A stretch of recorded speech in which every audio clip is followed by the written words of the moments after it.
The meeting of two personalities is like the contact of two chemical substances. If there is any reaction, both are transformed. Everything that irritates us about others can lead us to an understanding of ourselves. Your visions will become clear only when you can look into your own heart. Who looks outside, dreams. Who looks inside, awakes. Until you make the unconscious conscious, it will direct your life and you will call it fate.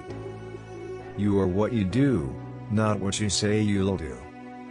Knowing your own darkness is the best method for dealing with the darknesses of other people. The pendulum of the mind oscillates between sense and nonsense, not between right and wrong.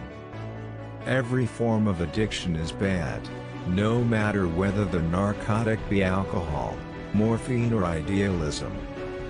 The privilege of a lifetime is to become who you truly are. People will do anything, no matter how absurd, to avoid facing their own souls.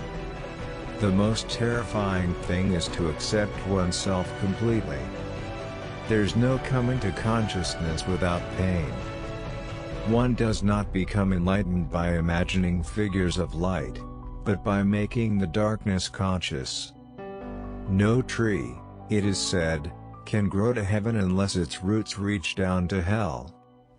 Mistakes are, after all, the foundations of truth, and if a man does not know what a thing is, it is at least an increase in knowledge if he knows what it is not. Thinking is difficult, that's why most people judge. As far as we can discern, the sole purpose of human existence is to kindle a light of meaning in the darkness of mere being. Whatever is rejected from the self, appears in the world as an event. We cannot change anything unless we accept it. Where wisdom reigns, there is no conflict between thinking and feeling. The greatest tragedy of the family is the unlived lives of the parents. Where love rules, there is no will to power, and where power predominates, love is lacking. The one is the shadow of the other. The shoe that fits one person pinches another. There is no recipe for living that suits all cases. The best political, social, and spiritual work we can do is to withdraw the projection of our shadow onto others.